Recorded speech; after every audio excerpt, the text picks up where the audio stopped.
Cumprimentamos, amados irmãos, com a santa e gloriosa paz do Senhor. É um privilégio poder estar com os irmãos novamente. Hoje é a nossa última lição do nosso segundo trimestre. Eu já quero aqui agradecer a todos que participaram conosco, que participam conosco da Escola Bíblica Dominical, os nossos amados irmãos, nossas amadas irmãs. E é um privilégio estar com os irmãos aqui nesta hora abençoada, onde o Espírito Santo de Deus nos ensinará através da sua palavra. A lição de hoje é a batalha espiritual e as armas do crente. Lição de número 13. Como já dissemos, a nossa última lição do segundo trimestre, que tem como título A Igreja Eleita. E hoje vamos estar falando então sobre batalha espiritual e as armas do crente. O apóstolo Paulo, após trazer na carta aos Efésios lições importantíssimas, maravilhosíssimas acerca da igreja, acerca da nossa salvação, o apóstolo Paulo agora vai tratar sobre um tema bastante importante em que vivemos a cada dia na nossa jornada enquanto estivermos neste mundo. Fala sobre a batalha espiritual. Nós, os servos do Senhor, somos chamados para batalhar. Uma batalha em que muitas vezes é relida e que nós precisamos de estar preparados para vencermos esta batalha. Sabemos que a igreja militante somos nós. A igreja triunfante já está com Cristo, está no paraíso. São os nossos irmãos que passaram e morreram em Cristo, foram conduzidos às mansões celestiais. Esta é a igreja triunfante. Nós somos a igreja militante. Estamos militando uma batalha espiritual, uma batalha em que precisamos estar preparados para vencer, para alcançar a vitória. No nosso texto áureo diz assim: revestivos de toda a armadura de Deus, para que possais estar firmes contra as astutas ciladas do diabo. Efésios capítulo 6, versículo 11. A verdade prática encontra-se da seguinte maneira: o uso da armadura de Deus assegura a vitória do crente no campo de batalha espiritual. A nossa leitura bíblica em classe encontra na carta de Paulo aos Efésios, no capítulo 6, no versículo 10 ao versículo 20. Diz assim: no demais, irmãos meus, fortalecei-vos no Senhor e na força do seu poder. Revesti-vos de toda a armadura de Deus, para que possais estar firmes contra as astutas ciladas do diabo. Porque não temos que lutar contra carne e sangue, mas sim contra os principados, contra as potestades, contra os príncipes das trevas deste século, contra as hostes espirituais da maldade nos lugares celestiais. Portanto, tomai toda a armadura de Deus, para que possais resistir no dia mau e, havendo feito tudo, ficar firmes. Estai, pois, firmes, tendo cingidos os vossos lombos com a verdade e vestida a couraça da justiça, e calçados os pés na preparação do evangelho da paz, tomando sobretudo o escudo da fé, com o qual podereis apagar todos os dardos inflamados do inimigo ou do maligno. Tomai também o capacete da salvação e a espada do Espírito, que é a palavra de Deus, orando em todo o tempo, com toda a oração e súplica no Espírito, e vigiando nisso com toda perseverança e súplica por todos os santos. E por mim, para que me seja dada, no abrir da minha boca, a palavra com confiança, para fazer notório o mistério do Evangelho, pelo qual sou embaixador em cadeias, para que possa falar dele livremente, como me convém falar. Meus amados irmãos, a nossa introdução diz assim: ao finalizar a epístola aos Efésios, o apóstolo convoca a igreja para lutar e resistir aos inevitáveis conflitos contra as forças espirituais da maldade. Nessa batalha, a fim de suportar os ataques e se manter firme na marcha contra o mal, os soldados de Cristo precisam revestir-se de toda a armadura de Deus, e é o que veremos na presente lição. Nós falamos aqui nas lições anteriores, mais diretamente na primeira lição, sobre o esboço da Epístola aos Efésios. Falamos que a Epístola aos Efésios ela tem 6 capítulos, 155 versículos. E temos a parte doutrinária e também a parte prática. Na parte doutrinária vai do capítulo 1 ao capítulo 3 e a parte prática do capítulo 4 ao capítulo 6. E, portanto, estamos agora na parte prática, onde nós precisamos aprender acerca da batalha que vivemos todos os dias. Todos os dias estamos vivendo esta batalha. Nós, os soldados do Senhor, os soldados de Cristo. E quem são os soldados de Cristo? Os soldados de Cristo são todos aqueles que nasceram de novo, que nasceram da água e do Espírito.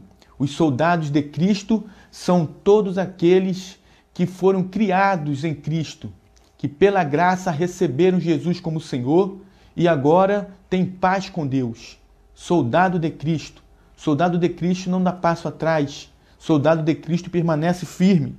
E nós somos os soldados de Cristo.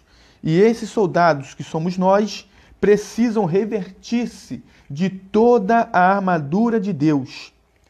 Como diz o comentarista, é o que veremos na presente lição. No nosso primeiro tópico, vamos estar falando acerca do preparo espiritual do crente para a batalha. No nosso subtópico 1, diz assim: fortalecidos no poder do Senhor.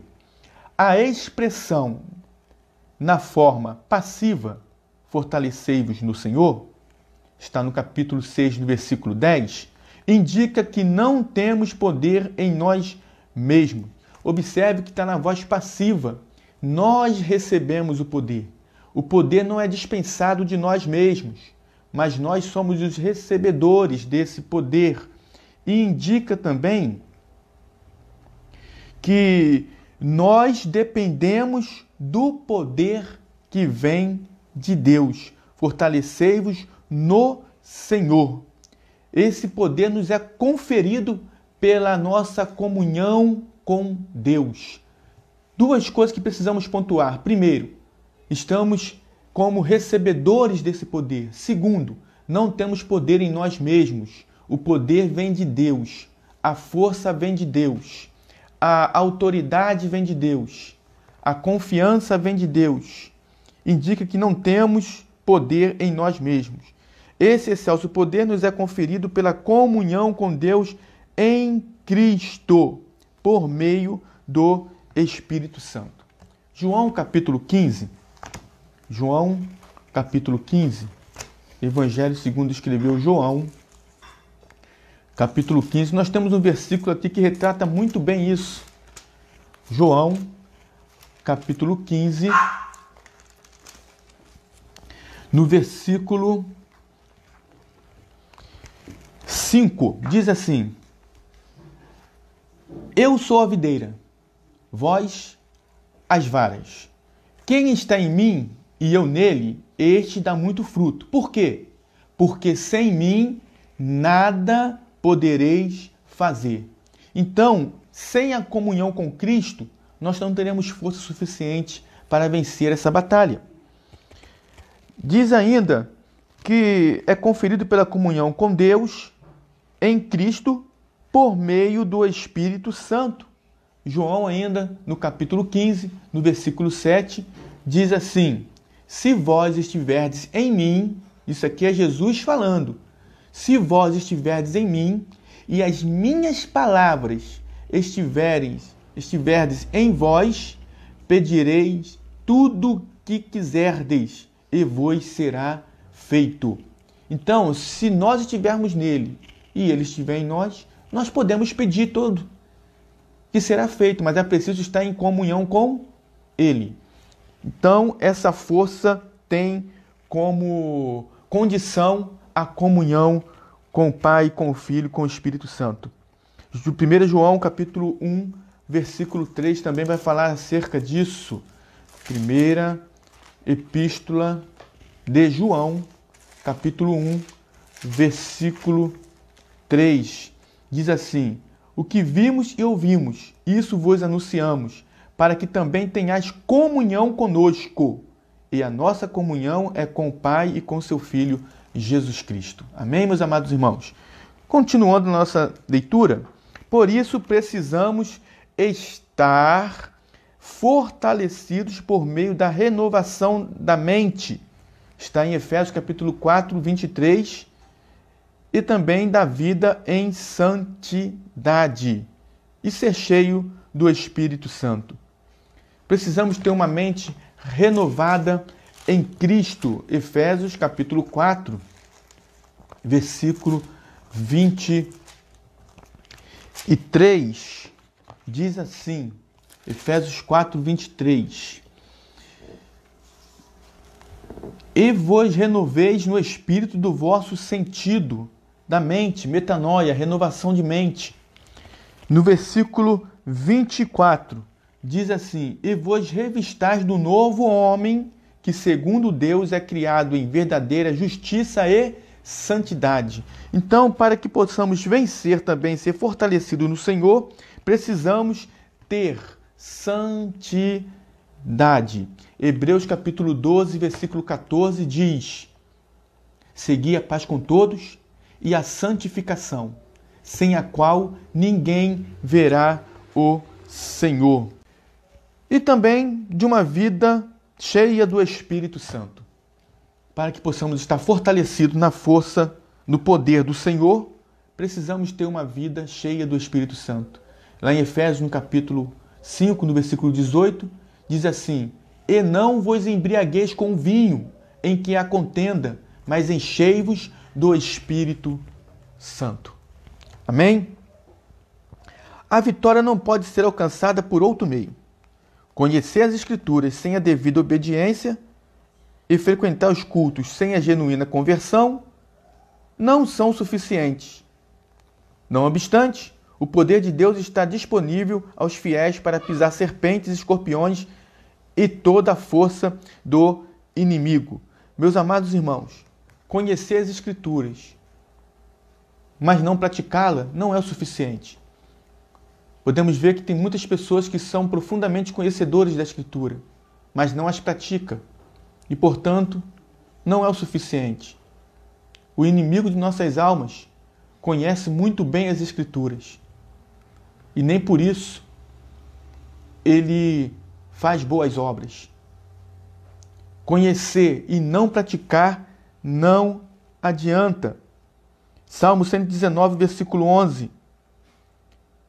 Diz assim, eu quero ler para os irmãos, Salmo 119, versículo 11.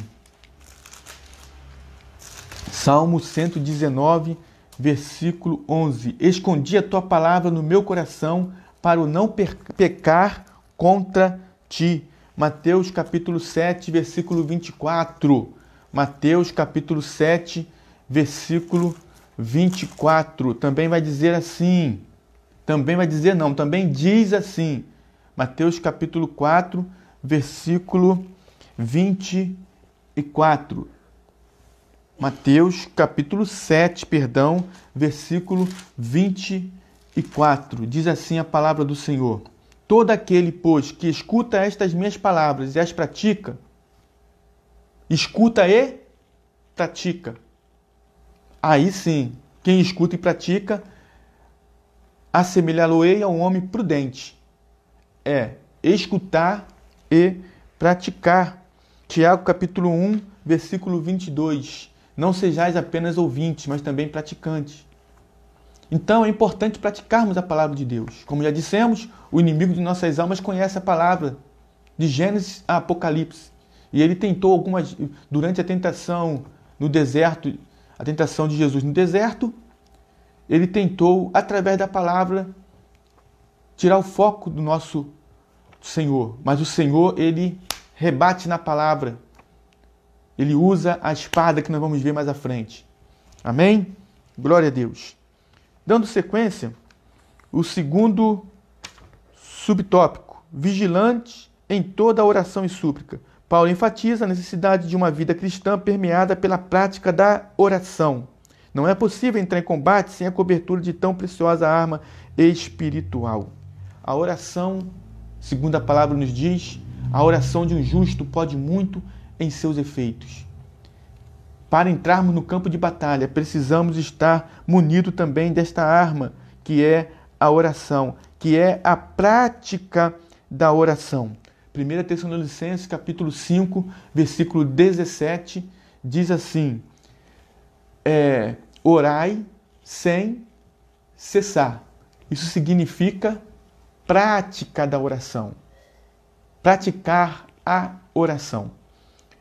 Jesus, quando foi ensinar os seus discípulos a orar, porque os discípulos perceberam que Jesus era um homem de oração e que quando ele chegava para resolver, ele tinha uma vida de oração, orava 5 horas e resolvia em 5 minutos, enquanto os discípulos oravam 5 minutos e em 5 horas não conseguiam resolver problemas espirituais. Mas Jesus, ele é um homem que tinha uma vida exemplar de oração. Jesus Cristo, nosso Senhor, quando foi ensinar, ele disse, quando orares, Jesus não disse, e se orares? Jesus disse, e quando orares? Dizendo que vai ter que orar, é preciso orar, é necessário orar. Amém? É bom ter uma vida de oração para vencermos durante essa batalha que estamos aqui a falar. A expressão orando em todo o tempo, que o apóstolo Paulo diz, com toda oração e súplica no Espírito, significa clamar pelo favor divino em qualquer circunstância e oportunidades. Em qualquer circunstância, clamar o favor, pedir a Deus a sua misericórdia, pedir a Deus a força para vencermos os ataques que vêm sobre a vida do cristão, sobre a vida da igreja. Esse clamor deve estar acompanhado de vigilância. Isaías capítulo 59, versículo 1 e 2. Eis que a mão do Senhor não está encolhida para que não possa salvar, nem o seu ouvido agravado para não poder ouvir. Mas as vossas iniquidades fazem separação, ou as vossas transgressões fazem separação entre vós e o vosso Deus. Então, é preciso termos cuidado para não sermos separados, para não ficarmos afastados de Deus por não vigiarmos. Pois esta preserva o crente das astutas ciladas do inimigo. Quando oramos, somos preservados. Quando vigiamos e oramos das astutas ciladas do inimigo. Vigiemos em oração e súplica. Amém? Glória a Deus. Deus abençoe a sua vida. Estamos falando sobre batalha espiritual e as armas, a batalha espiritual e as armas do crente. Estamos falando com base na carta de Paulo aos Efésios, no capítulo 6. E vamos dar sequência no nosso segundo tópico. Conhecendo o campo da batalha espiritual. Primeiro subtópico. As astutas ciladas do diabo. A expressão ciladas do diabo está em Efésios, capítulo 6, versículo 11, que diz assim, revesti-vos de toda a armadura de Deus, para que possais estar firmes contra as astutas ciladas do diabo. Indica o que as ciladas? Indica as armadilhas articuladas perversamente pelo reino das trevas. São muito bem orquestradas, articuladas, com o intuito de desestabilizar o soldado de Cristo, desestabilizar a igreja. O líder desse reino é identificado como diabolos, que significa caluniador, acusador. Os irmãos podem ler em Mateus, no capítulo 4, versículo 1, em João 8, 44 e 1 Pedro, capítulo 5, versículo 8.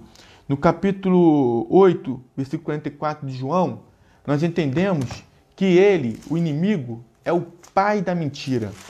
João, capítulo 8, versículo 44, diz assim, João 8, 44.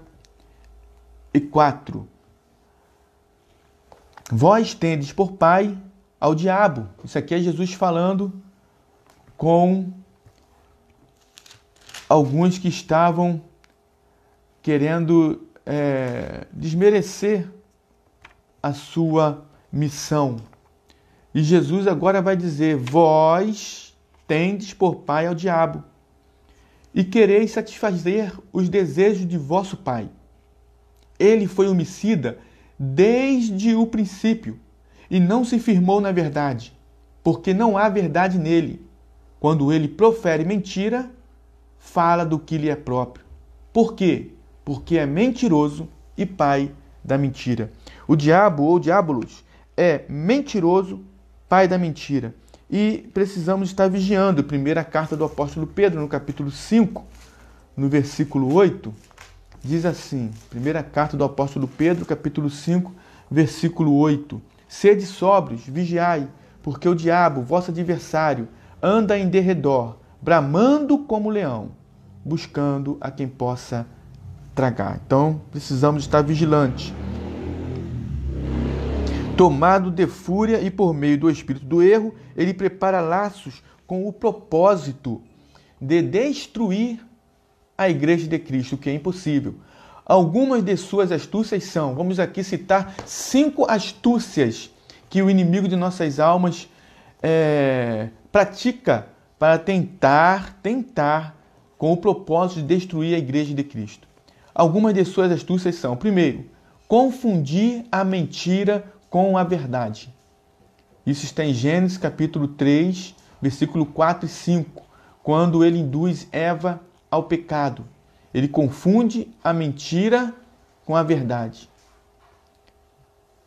Se os irmãos lerem em Gênesis capítulo 3, versículo 4 e 5, os irmãos vão entender que ele usa de astúcia para enganar Eva e levá-la a induzi-la ao erro e levar Adão também ao erro. Segunda prática, deturpar as escrituras. Isso nós temos visto muito. Ele continua a fazer, tentando deturpar as escrituras, a palavra de Deus. Terceiro, dissimular e induzir a dissimulação. 2 Coríntios capítulo 11, 13 e 14.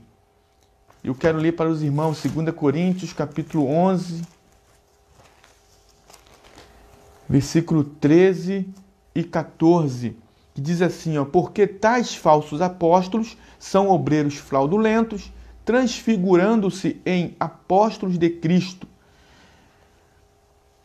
E não é maravilha, porque o próprio Satanás se transfigura em anjo de luz. Dissimulação. Pessoas dissimuladas são usadas pelo inimigo para mostrar o que não é.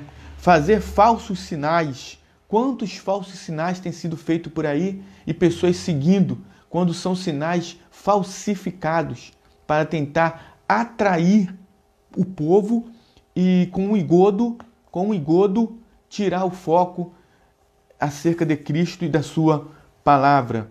Fazer acusações.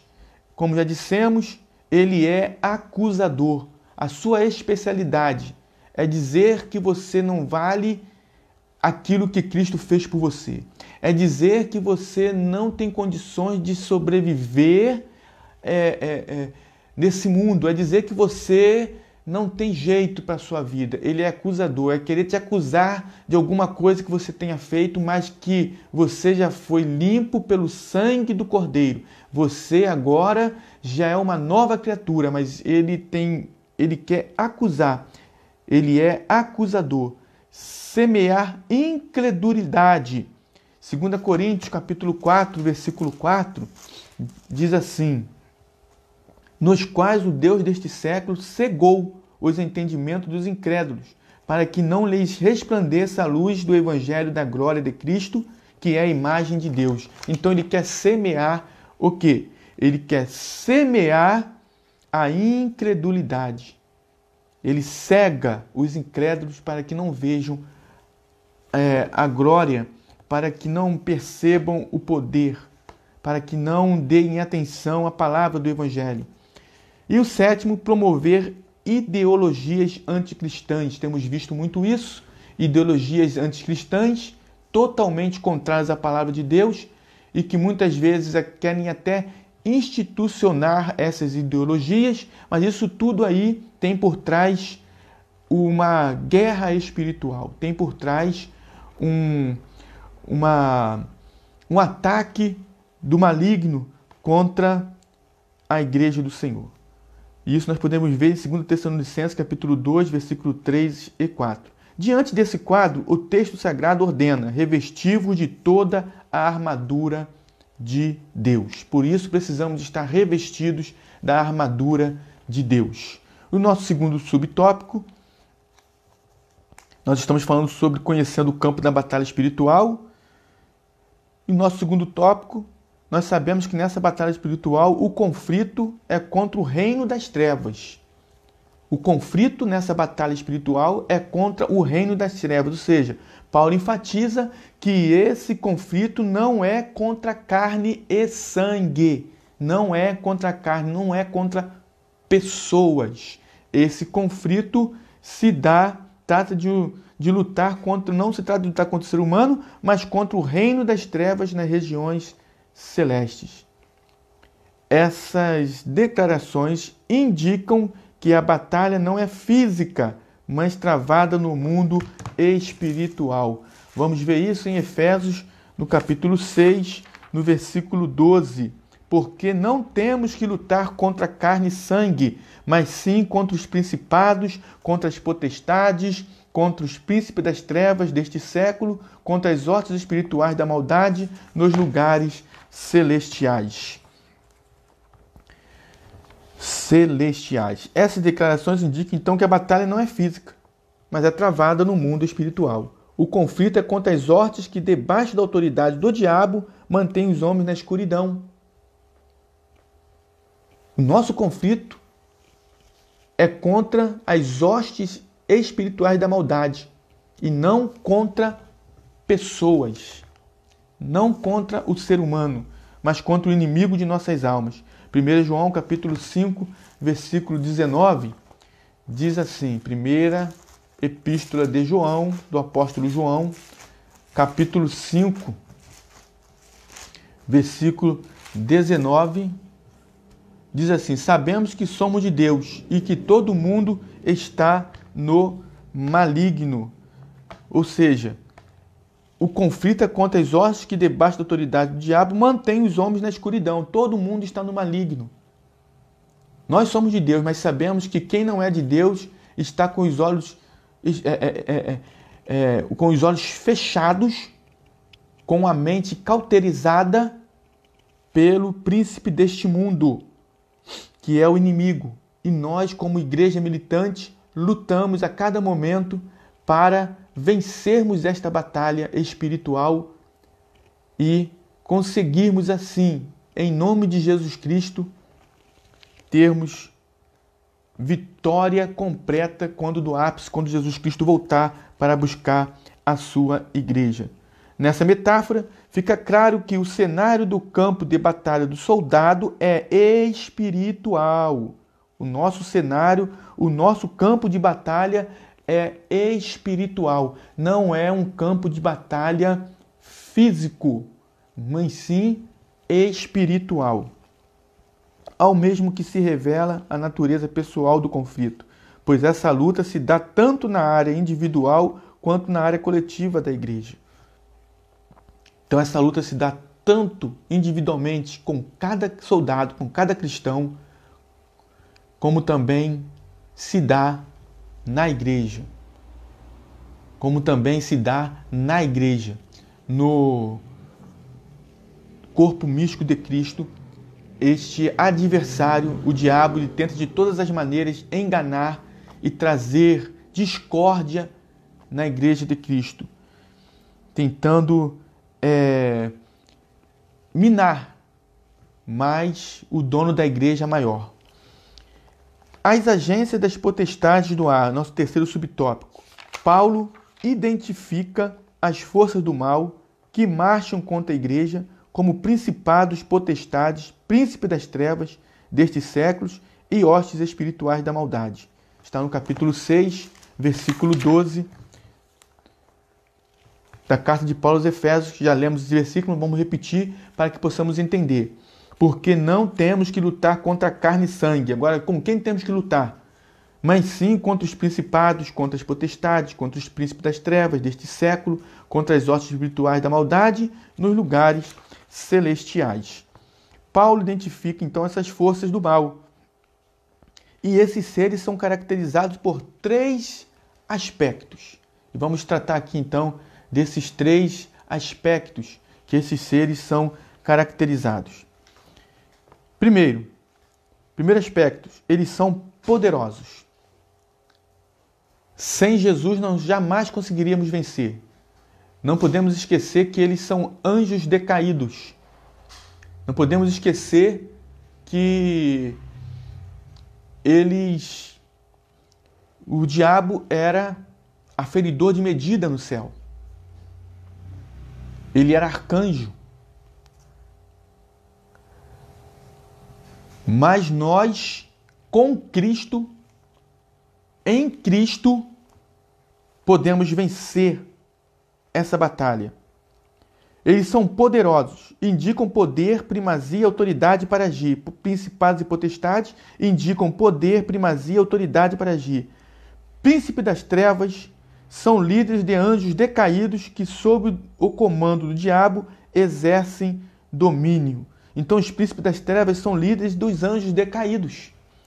E, sob o comando do diabo, eles exercem domínio sobre esses anjos. A segunda característica, que é a letra B, eles são malignos. Esses agentes formam as hostes espirituais da maldade e refere-se a demônios que empregam seu poder destrutivamente para o mal. Ainda na parte A, eles são poderosos, nós queremos abrir aqui um parênteses para tratar de algo muito importante. Eles são poderosos, mas jamais, nunca serão mais poderosos do que o nosso Senhor e Salvador Jesus Cristo, do que o nosso Deus. Jesus disse lá em Mateus, no capítulo 28, versículo 18, é-me dado todo o poder no céu e na terra. Então, todo o poder pertence ao nosso Deus. E ele diz, portanto, ide, ensinai todas as nações, batizando-as em nome do Pai e do Filho e do Espírito Santo. Eu quero ler aqui para os irmãos para completar de maneira bem segura do que nós queremos falar aqui. Mateus 28, 18. Olha o que diz. Diz assim, e chegando Jesus falou-lhes dizendo, falando aos discípulos, é-me dado todo o poder no céu e na terra. Aí Jesus diz assim, portanto, ide, ensinai todas as nações, batizando-as em nome do Pai e do Filho e do Espírito Santo, ensinando-as a guardar todas as coisas que eu vos tenho mandado. E eis que eu estou convosco todos os dias até a consumação dos séculos. O que isso quer dizer com isso, evangelista Giovanni? Que o Todo-Poderoso está conosco todos os dias, até a consumação dos séculos. O Todo-Poderoso é quem garante a nossa vitória. É o Todo-Poderoso que nos dá força, que nos fortalece. É nele que temos força, no Todo-Poderoso, o Senhor Jesus Cristo. Em ponto B, eles são malignos. Esses agentes formam as hostes espirituais da maldade. Refere-se a demônios que empregam seu poder destrutivamente para o mal. João capítulo 10,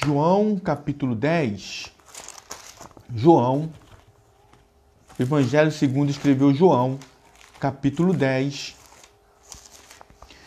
diz assim, João capítulo 10, versículo 10. O ladrão não vem senão a roubar, a matar e a destruir.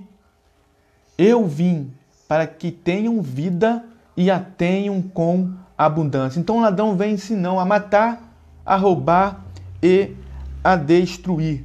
Marcos capítulo 16, Marcos, Evangelho segundo escreveu Marcos, capítulo 16, diz assim, Marcos 16, vamos ler do versículo 15. Aqui diz, o comentarista diz, que refere-se a demônios que empregam seu poder destrutivamente para o mal. Eles são malignos. Agora veja o que diz Marcos capítulo 16, versículo 15. E disse-lhes, ide por todo o mundo, pregai o evangelho a toda criatura. Quem crê e for batizado será salvo. Quem não crê será condenado. Será condenado. E estes sinais seguirão aos que crerem. Em meu nome, expulsarão demônios. Então, no nome dele, esses que são malignos, esses agentes que formam as hostes espirituais da maldade, demônios que empregam o seu poder destrutivamente para o mal, são expulsos em nome de Jesus. Jesus nos deu essa autoridade. Ele disse, em meu nome expulsarão demônios. E eles são astutos, são cheios de sutilezas e maquinam a queda da igreja. Eles são astutos, sutis, e assim maquinam a queda da igreja. Só que tem um porém, o dono da igreja, Senhor Jesus Cristo, ele diz lá em Mateus, no capítulo 16, versículo 18, eu digo que tu és Pedro, e sobre esta pedra edificarei a minha igreja, e as portas do inferno não prevalecerão contra ela. Então, a queda da igreja é impossível, porque o dono da igreja é todo-poderoso, e o dono da igreja diz que as portas do inferno não prevalecem contra a igreja do Senhor. Apesar desse imenso império do mal, a igreja é exortada a não temer. Somos incentivados a lutar e, sobretudo, a vencer, pois o Senhor da igreja está elevado ao nível acima. Observe bem, ao nível acima de todo o principado e poder e potestade e domínio. Amém? Cristo está acima. O poderoso, tem um hino que diz assim, o Todo-Poderoso está aqui. O Todo-Poderoso é o nosso Senhor e Salvador Jesus Cristo. E a Bíblia diz que Ele veio, se manifestou para desfazer as obras do diabo. E nós, como igreja do Senhor, o nosso a cabeça da igreja é Cristo. E, portanto, somos mais que vencedores. E nosso terceiro subtópico e último, ou melhor, terceiro tópico e último, nós vamos falar acerca das nossas armas, as armas espirituais. As armas espirituais indispensáveis aos crentes. 2 Coríntios, no capítulo 10, no versículo 4, quero ler para os irmãos. Segunda carta de Paulo aos Coríntios, capítulo 10, versículo 4. Diz assim, porque as armas da nossa milícia não são carnais, mas sim poderosas em Deus para a destruição das fortalezas. As nossas armas não são carnais, mas são espirituais e são poderosas em Deus. Então, o primeiro subtópico diz assim, a armadura completa de Deus. A imagem que o apóstolo usa é de uma linguagem retirada do contexto militar romano.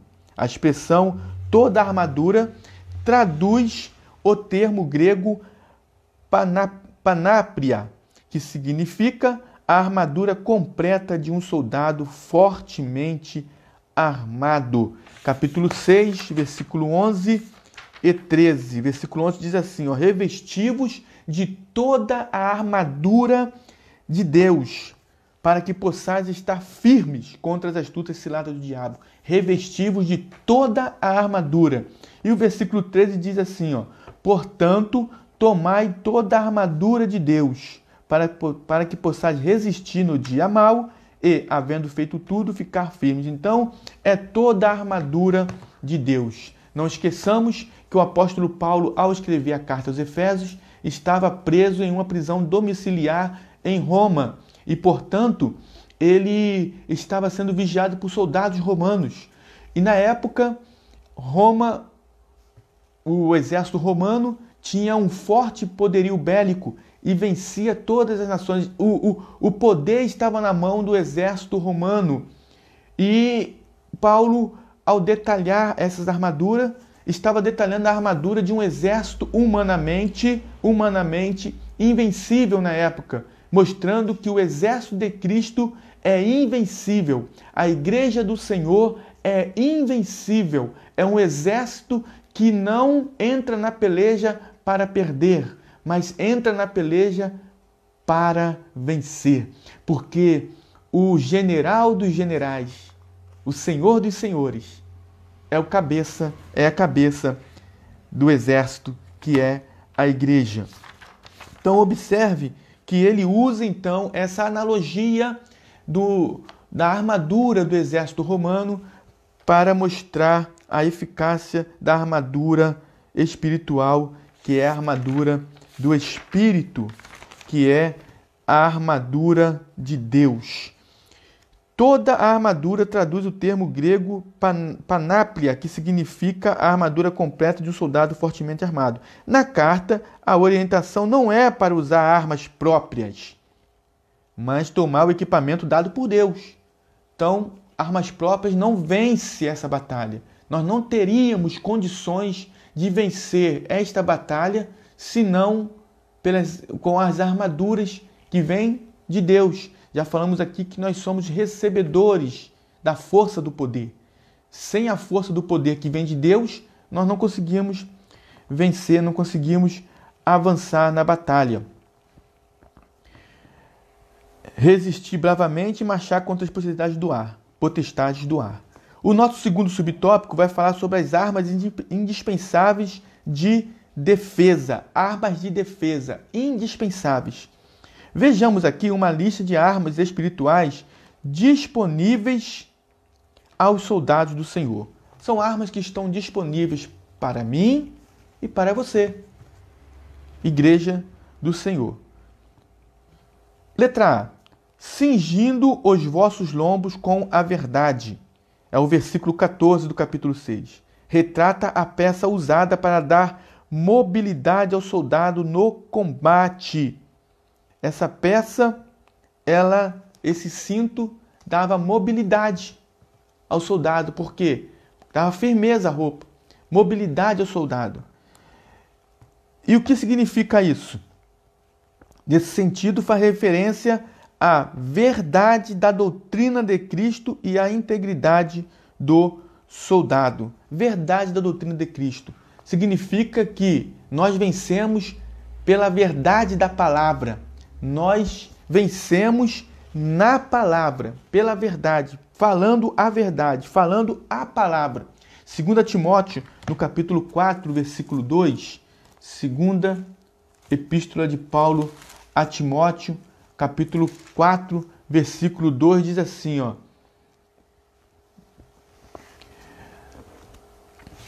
capítulo 4, versículo 2. Segunda epístola. Conjuro-te, pois, diante de Deus e do Senhor Jesus Cristo, que há de julgar os vivos e os mortos na sua vinda e no seu reino. Veja bem, que pregues a palavra.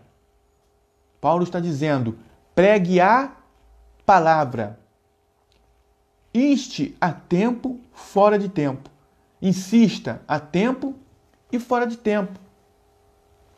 E diz assim, redarguas, repreendas, exortes com toda longanimidade e doutrina. Então é pregar a palavra. Precisamos pregar a palavra, é a verdade. João 8,32 diz: e conhecereis a verdade, e a verdade vos libertará. Dando sequência, diz assim, faz referência à verdade da doutrina de Cristo e à integridade do soldado. 2 Coríntios, capítulo 13, versículo 8. Segunda carta do apóstolo Paulo aos Coríntios, capítulo 13, versículo 8, diz assim: porque nada podemos contra a verdade, senão pela verdade. É a integridade do soldado. Letra B. Outra arma de defesa. Vestida a couraça da justiça. Está em Efésios capítulo 6, ainda no versículo 14. Trata-se de uma malha impenetrável de proteção aos órgãos vitais. Refere-se à justiça de Cristo e à retidão do soldado no campo de batalha. Se alguém está em Cristo, nova criatura é. Quem é nova criatura é soldado de Cristo. Esta couraça era colocada para proteger o peito do soldado, para proteger a parte torácica do soldado, para que nada atingisse pontos vitais, órgãos vitais. E essa couraça da justiça também protege o homem de ataques do maligno que venham trazer tristeza, que venham trazer angústia. É uma malha impenetrável de proteção aos órgãos vitais. Refere-se à justiça de Cristo e à retidão do soldado. Romanos capítulo 5, versículo 7 diz: sendo, pois, justificados pela fé, temos paz com Deus por nosso Senhor Jesus Cristo. Então, os soldados justificados que somos, nós temos paz com Deus por nosso Senhor Jesus Cristo. Então, nós temos retidão, nós temos paz com o nosso Senhor. 2 Timóteo, capítulo 2, versículo 3. Vamos voltar lá em Timóteo? 2 Timóteo, capítulo 2, versículo 3. Diz assim: sofre, pois, comigo as aflições como bom soldado de Jesus Cristo. Versículo 4 diz assim, ninguém que milita se embaraça com o negócio desta vida, a fim de agradar aquele que o alistou para a guerra. Isso aí trata-se da retidão do soldado no campo de batalha. Ele não volta atrás, ele permanece firme. Amém? Glória a Deus. Mais uma arma de defesa está na letra C, calçados os pés na preparação do Evangelho da Paz. Confeccionada em couro, a meia bota tinha solas cravejadas para dar estabilidade. Refere-se à firmeza que o Evangelho proporciona e à prontidão do soldado em testemunhar de Cristo. Meus amados irmãos, calçados os pés na preparação do Evangelho da Paz. É uma bota, Paulo está fazendo uma analogia, uma comparação com a bota que o soldado romano usava durante a guerra. E essa bota, ela era tinha a sola cravejada como se fosse uma chuteira de jogador de futebol. Vamos fazer essa comparação para que os irmãos possam entender. E essas travas, essas solas cravejadas, elas davam estabilidade ao soldado, davam segurança no caminhar, davam firmeza. Então, refere-se à firmeza que o Evangelho proporciona e à prontidão do soldado em testemunhar de Cristo. Romanos capítulo 10, versículo 14 e 15. Romanos capítulo 10, versículo 14 e 15. O apóstolo Paulo escreve assim aos Romanos 10, 14 e 15. Como, pois, invocarão aquele em que não creram? E como crerão naquele de quem não ouviram? E como ouvirão, se não há quem pregue? E como pregarão, se não forem enviados? Como está escrito, quão formosos os pés dos que anunciam a paz, dos que anunciam coisas boas. Então, os irmãos, observem que é a prontidão do soldado em testemunhar de Cristo. Romanos capítulo 1, versículo 16. Porque não me envergonho do evangelho de Cristo, pois é o poder de Deus para a salvação de todo aquele que crê. Então, o soldado de Cristo, ele anuncia o evangelho, ele tem firmeza, o evangelho é firme e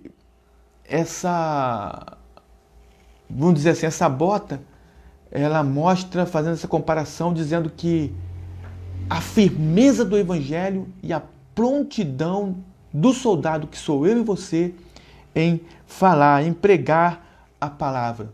Isaías capítulo 6, versículo 8, o profeta certa vez disse assim: eis-me aqui, envia-me a mim. É a prontidão. Amém? A letra D, tomando sobretudo o escudo da fé, mais uma arma de defesa. Está em Efésios capítulo 6, versículo 16. Longo, retangular, o escudo da fé, longo, retangular, feito de madeira e couro, o escudo protege o corpo inteiro dos dardos incendiários. Refere-se à fé inabalável em Deus, que detém a eficácia das calúnias, dúvidas e rebeliões disparadas pelo diabo. Hebreus capítulo 11, versículo 6, quero ler para os irmãos. Hebreus capítulo 11, versículo 6, diz assim: ora, sem fé é impossível agradar-lhe, porque é necessário que aquele que se aproxima de Deus creia que ele existe e que é galardoador dos que o buscam. Então, meus irmãos, refere-se a esta fé inabalável, o escudo da fé. É aquela fé que nos sustenta, é aquela fé que nos mantém de pé. Essa fé detém a eficácia de calúnias. Já vimos que o diabo é caluniador. Traz dúvidas, rebeliões. Abacuque capítulo 2, versículo 4, diz que nós andamos por fé. Diz assim, Abacuque capítulo 2, versículo 4. Abacuque capítulo 2, versículo 4. Olha o que diz. E nós vamos ver que lá no Novo Testamento é repetida esta mesma palavra, porque a Bíblia, ela interpreta a própria Bíblia. Abacuque, capítulo 2, versículo 4, diz assim: eis que a sua alma se incha, não é reta nele, mas o justo, pela sua fé, viverá. Agora veja o que o apóstolo Paulo diz em Romanos, no capítulo 1, no versículo 17. Romanos, carta de Paulo aos Romanos, capítulo 1, versículo 17. O apóstolo Paulo diz assim: porque nele se descobre a justiça de Deus de fé em fé, como está escrito. O apóstolo Paulo está citando lá Abacuque: mas o justo viverá da fé. Mas em Hebreus também nós encontramos isso. Capítulo 10, versículo 38. Hebreus 10, 38. Diz assim: mas o justo viverá da fé, e se ele recuar, a minha alma não tem prazer nele. Então observe que a importância de termos fé, convicção, de termos fé inabalável em Deus. Uma outra arma de defesa, o capacete da salvação. Está em Efésios capítulo 6, versículo 17. Pesado, resistente e fabricado com bronze ou ferro, o capacete serve de proteção para a cabeça. Refere-se à certeza da salvação que já recebemos. Ou seja, é a certeza de que somos salvos. Que já recebemos em Cristo e a convicção da plena salvação no último dia. O capacete da salvação, ele protege a mente do cristão e lhe dá a certeza da salvação que já recebeu em Cristo e a convicção da plena salvação no último dia. Tem certeza de que já recebeu, nós somos salvos em Cristo Jesus e que nós teremos esse ápice, essa plenitude quando da vinda de Cristo nas nuvens para buscar a sua igreja. E como nós temos essa certeza? Romanos capítulo 8, versículo 16. Vamos lá. Romanos capítulo 8, versículo 16. Romanos 8, 16. Diz assim a palavra de Deus: o mesmo Espírito testifica com o nosso espírito que somos filhos de Deus. Amém? Somos filhos de Deus. O mesmo Espírito. Espírito aqui está em letra maiúscula. Significa, Paulo está falando acerca do Espírito Santo, a terceira pessoa da Trindade. Deus. O Espírito Santo é Deus. A terceira pessoa, dotado de sensibilidade, vontade, dotado de intelecto. Uma pessoa maravilhosíssima. O mesmo Espírito, que é esse que está com você agora, porque você é selado com o Espírito Santo, esse Espírito testifica com o nosso Espírito, aqui está em Espírito em letra minúscula, dizendo o Espírito do homem, testifica e nos dá a certeza que somos filhos de Deus. Somos filhos de Deus. Veio para o que era seu e os seus não o receberam, mas a todos quanto o receberam, deu-lhes o poder de serem feitos filhos de Deus. Aqueles que creram em Jesus Cristo. Então, é essa certeza que nós temos. 1 Tessalonicenses capítulo 5, versículo 8 e 9. 1 Tessalonicenses 5, 8 e 9. Diz assim: mas nós que somos do dia, sejamos sóbrios, vestindo-nos da couraça da fé e do amor, e tendo por capacete a esperança da salvação. Porque Deus não nos destinou para a ira, mas para a aquisição da salvação por nosso Senhor Jesus Cristo. Amém? Glória a Deus. Quando diz aqui, porque Deus não nos destinou para a ira, está fazendo menção à grande tribulação. A igreja não passará pela grande tribulação. Nós seremos arrebatados antes da grande tribulação. Amém? O arrebatamento da igreja será o start para o início dos 7 anos que se dará, os 3 primeiros anos, onde o anticristo irá persuadir Israel e também as nações, e nos 3 últimos anos Israel irá perceber, no começo dos 3 últimos anos, Israel irá perceber quando o anticristo vai querer ser adorado como Deus. Então, de fato, começará a grande tribulação. E depois desses 3 últimos anos e meio, Jesus virá em glória com a igreja. No arrebatamento, Jesus virá para buscar a sua igreja. No final da grande tribulação, Jesus virá com a sua igreja para julgar as nações. Meus amados irmãos, e o terceiro subtópico vai falar sobre a imprescindível arma ofensiva. Finalmente, a espada do Espírito. Está em Efésios capítulo 6, versículo 17.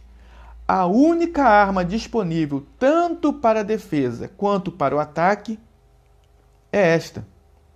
A espada do Espírito. Ela tanto defende quanto ataca. O termo grego para ela é makaira, não sei se é assim que pronuncia, mas makaira, identificada como espada curta. Isso significa que o combate é pessoal, é próximo, perto. O combate é pessoal. O enfrentamento é diário e acontece corpo a corpo. A espada do Espírito é identificada como sendo a palavra de Deus, inspirada e penetrante. Podemos ler aqui 2 Timóteo capítulo 3, versículo 16. Diz assim: toda a escritura divinamente inspirada é proveitosa para ensinar, para redarguir, para corrigir e para instruir em justiça, para que o homem de Deus seja perfeito e perfeitamente instruído em toda boa obra. E também podemos ver Hebreus capítulo 4, versículo 12, que diz assim: porque a palavra de Deus é viva e eficaz, e mais penetrante do que qualquer espada de 2 gumes, que corta para lá e corta para cá, e penetra até a divisão da alma e do espírito e das juntas e medulas, e é apta para discernir os pensamentos e intenções do coração. Essa é a palavra de Deus. É a espada do Espírito, que deve ser usada tanto para resistir às ciladas do diabo, quanto para derrubar as fortalezas de Satanás. Jesus, ele resistiu à tentação no deserto pela palavra. Se os irmãos lerem em Mateus, no capítulo 4, Mateus, Evangelho segundo escreveu Mateus, capítulo 4, quando fala sobre a tentação de Jesus, quando o diabo diz: e chegando-se a ele o tentador, Jesus estava jejuando, tendo Jesus jejuado 40 dias e 40 noites, depois teve fome, depois de 40 dias e 40 noites de jejum, Jesus teve fome. Então chega o diabo, que é o tentador, e disse: se tu és o Filho de Deus, manda que estas pedras se tornem pães. Jesus usa a espada, que é a palavra. Jesus diz: está escrito, nem só de pão viverá o homem, mas de toda a palavra que sai da boca de Deus. Então o diabo transportou a cidade santa e colocou-o sobre o pináculo do templo. Jesus citou Deuteronômio capítulo 8, versículo 3. E o diabo então transportou a cidade santa e colocou-o sobre o pináculo do templo e disse-lhe: se tu és o Filho de Deus, lança-te daqui abaixo, porque está escrito: aos seus anjos dará ordem a teu respeito e tomar-te-ão nas mãos, para que nunca tropeces em alguma pedra. Disse-lhe Jesus: também está escrito. Jesus está citando a palavra: não tentarás o Senhor teu Deus. Novamente, o transportou o diabo a um monte muito alto e mostrou-lhe todos os reinos do mundo e a glória deles. E disse-lhe: tudo isso te darei, se prostrado me adorares. Então disse-lhe Jesus: vai-te, Satanás, porque está escrito: ao Senhor teu Deus adorarás, e só a Ele servirás. É a espada do Espírito, que é a palavra de Deus. E a nossa conclusão diz assim: a vitória da Igreja de Cristo contra as forças do mal é garantida pela sobreexcelente grandeza do poder de Deus. Os ardis de Satanás não podem ser subestimados. Porém, o reino das trevas não deve amedrontar o cristão. A Escritura convoca o salvo a combater e a vencer as potestades do ar, revestido com a armadura de Deus. Capítulo 6, nós vamos ler para terminar. Capítulo 6 de Efésios, versículo 11. Capítulo 6 de Efésios, versículo 11, diz assim: revesti-vos de toda a armadura de Deus, para que possais estar firmes contra as astutas ciladas do diabo.